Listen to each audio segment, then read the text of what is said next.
what do TV shows tell us about ourselves? And and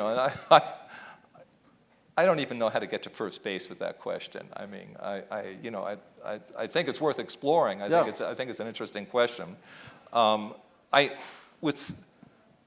are people who have done great shows with real agendas. Roseanne was a blessed figure who did a great television show. I think as much as it was appreciated, underrated, because she passionately wanted to represent her socioeconomic group who had not been treated well on television, and that was one of the most human shows, and that was it was extraordinary. I think people don't get how great that show was, even though they got it.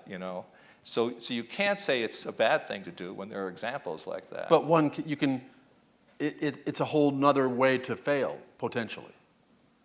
With the Mary Tyler Moore Show, which came when just exactly with the feminist movement. 1970. Where everybody wanted the wheel, and we were experiencing that kind of pressure. Susan Silver, one of our writers, is here.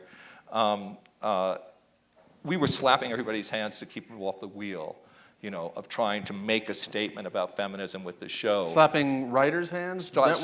Slapping special interest hands, people coming in, there was who wanted that show to do their agenda, and we wanted to do the show we were doing, and we wanted to do our characters our way, which benefited from, which had a sense of the time around us, and we got a lot of stories out of it.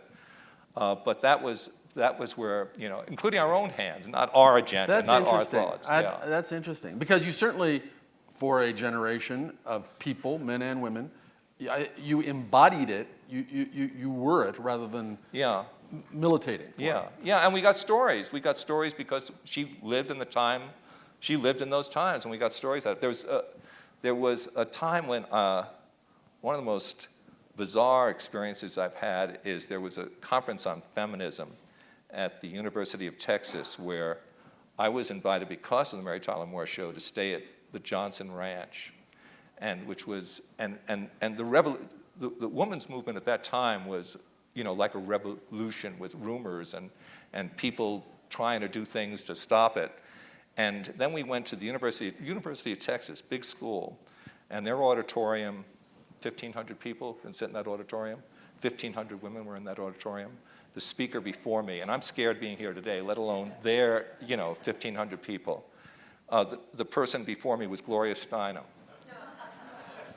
And I'm sitting there, sort of callow, and she attacks the Mary Tyler Moore Show. Really? Citing an episode we never did. I'm telling the truth. This is what happened. You mean making up an episode? Was it an I assume somebody had told her something that wasn't true, and that she went with it, and she didn't like that Mary called Lou Grant Mr. Grant, and so she did this, and then they introduced me, and 1,500 women booed me. So I'm sure we all walk around with that thought that will never happen to us. Yes. There'll never be more than 4 women booing you at any time. Right.